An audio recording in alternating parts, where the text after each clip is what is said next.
इसी पर बात करने के लिए हमारे साथ मौजूद हैं पाकिस्तान तहरीक इंसाफ के रहनुमा फिरदौस शमीम नकवी साहब। फिरदौस साहब, बहुत शुक्रिया। ये जो सूरत हाल है कराची में, हम देख रहे हैं एकदम से बदअमनी ने सर उठाया। पिछला साल भी ऐसे ही गुजरा, तकरीबन 100 अफराद जो हैं वो डकैती मज़ाहमत पर कत्ल किए गए, और 2023 जैसे ही शुरू हुआ हम देख रहे हैं यही सूरत हाल दोबारा से शुरू हो गई है। क्या सबसे बड़ी वजह आप समझते हैं ये बदअमनी की? सबसे बड़ी वजह है नाअहली पुलिस की, तादाद कम होना पुलिस की, सिंध हुकूमत का करप्ट होना। इससे जब बड़े चोर नहीं पकड़े जाते तो छोटे चोरों को पकड़ के क्या फायदा। माशरे के अंदर चोरी करना आम हो चुका है। जहां के पुलिस वाले कहते हैं कि मज़ाहमत नहीं होनी चाहिए, दे दो, बात सही कहते हैं, लेकिन ये क्या हुआ, आप पैसे दे रहे हैं, जिसका मोबाइल फोन जाता है। आजकल एक मोबाइल फोन जो है वो 50,000 से लेकर 3 लाख रुपए तक का हो गया। किसी आदमी ने शौक से महंगा फोन ले लिया, उसके लिए वो क्या करेगा? उसकी तो बहुत ज्यादा शौक की कीमत जा रही है। और सर ये नहीं है, बल्कि ये कि एक शख्स 5-5 बार लूट भी तो रहा है ना फिरदौस साहब। देखिए, इस सिटी का सेफ सिटी प्रोजेक्ट नहीं चल रहा, पुलिस खामोश। इस सिटी की पब्लिक सेफ्टी कमीशन की मीटिंग नहीं होती, पुलिस खामोश। इसकी डिस्ट्रिक्ट पब्लिक सेफ्टी कमीशन बननी थी, वो बनी नहीं, खामोश। इधर पुलिस वालों की तादाद पंजाब से आधी है, पुलिस खामोश। यहाँ हथियार मौजूद नहीं है, पुलिस खामोश। यहाँ के कैमरे जो हैं वो काम नहीं करते, पुलिस खामोश। यहाँ लेडीज का थाने के अंदर कोई लेडीज मौजूद नहीं है, पुलिस खामोश। यहाँ जो है पुलिस वाले खुद भत्ता देते फिरते दुकानों से अपनी गाड़ियों में पेट्रोल डलवाने के लिए, पुलिस खामोश। यहाँ आधे से ज्यादा पुलिस वाले जो है रिश्वत पकड़ते हुए लेते हैं चालानों पे, पुलिस खामोश। क्या ट्रेनिंग है? इस शहर की पुलिस नहीं है। पहला शर्त ये होनी चाहिए कि वो पुलिस वाला जो है वो रहने वाला कराची का होना चाहिए। मुझे इससे फर्क नहीं पड़ता वो सिंधी हो, पंजाबी हो, पठान हो, बलोच हो। वो रिहायशी यहाँ का होना चाहिए, उसके बच्चे वहाँ के होने चाहिए कि उसके बच्चों को लोग सवाल पूछेंगे तेरा बाप रिश्वत लेता है, तेरे बाप को मेरे बाप ने रिश्वत दी थी। उसको जवाब दे होना चाहिए इस माशरे में रहते हुए कि इसका तर्ज जिंदगी क्या है। उसके बीवी बच्चे अय्याशी कर रहे होते हैं गाँव में और वो लूट रहा होता है कराची वालों को। एक है जो बंदूक दिखा के पैसे ले रहा है, एक यूनिफॉर्म की पेटी दिखा के पैसे ले रहा है।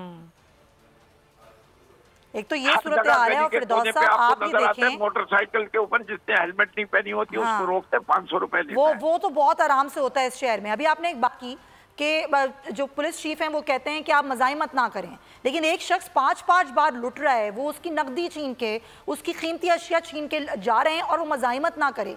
हर दफा तो ऐसा नहीं हो सकता। और पुलिस जब ये कहे क्या मज़ाहमत ना करे, कितने अफसोस की बात। पुलिस चीफ साहब जो बगैर मज़ाहमत के मारे गए, जैसे कल वो खातून बेचारी अजरा मारी गई जी, दवा खरीदने गई थी अपनी माँ के। वो जो एनईडी का स्टूडेंट मारा गया था, वो जो कल एक बच्चा मार दिया गया क्लास के अंदर, वो जिस माशरे के अंदर बंदूकें इतनी आम हो गई हो, इलीगल वेपन्स, वो किसके लिए?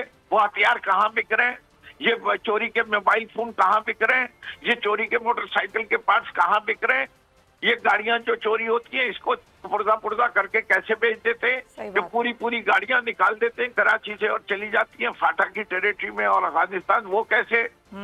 उसमें किसी की पुलिस की जिम्मेदारी नहीं है। आपको पता है सबसे महंगा खाना कौन सा बिकता है? गड्डाफ का। क्यों? सारी स्मगलिंग और चोरी वहां से होती है। जो ड्रग्स आती है वो भी उधर से आती है, जो चोरी का माल जाता है वो भी वहीं से जाता है। जरा पता तो करे ना कि पूरे हर एसएचओ से, अगर आप आपका क्राइम बीट का रिपोर्टर से कहना, इसे कि वो भी शायद पैसे लेता हो उनसे। नहीं सर, ये चीजें तो अब मीडिया सामने कई दफा लेके आ चुका है कि बाकायदा पुलिस की सरपरस्ती में जो है वो मंशियात फरोख्त हो रही होती है, असला फरोख्त हो रहा होता है, पूरी रकम नहीं बताएगा, लेकिन ये जरूर बता देगा कि सबसे महंगा थाना जो है कराची का कौन सा है। बिल्कुल ऐसे ही है। तो फिरदौस साहब देखें, सिर्फ पुलिस तो नहीं है ना, यहाँ पर कोई हुकूमत भी तो है। इस शहर में कोई हुकूमत है या नहीं है? हैवानों की है, इंसानों की नहीं है। जहां सिर्फ जुल्म ही जुल्म नजर आए वहां हैवान होते हैं, इंसान नहीं होते। तो फिरदौस साहब, सियासी जमातें इस पर आवाज़ भी उठाएं, ना सिर्फ ऐवानों में उठाएं बल्कि सड़कों पर भी एहतजाज करें। ये शहरी तमाम लोगों को वोट देते हैं, ऐवानों तक पहुंचाते हैं, वो लुट रहे हैं, वो अपनी जानों से जा रहे हैं, कोई पूछने वाला नहीं। पास तोपखाने भी हैं। असल हुकूमत तो तोपखाने वाले चला रहे हैं ना। शहरी जो है तोपखाने के सामने कैसे आए?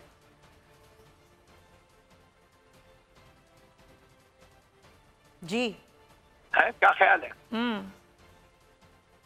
सही कह रहे हैं, लेकिन फिरदौस साहब कोई तो लाहेअमल इसका होना चाहिए, कब तक होता रहेगा? रेंजर कब से है इस शहर के अंदर? हाँ बिल्कुल।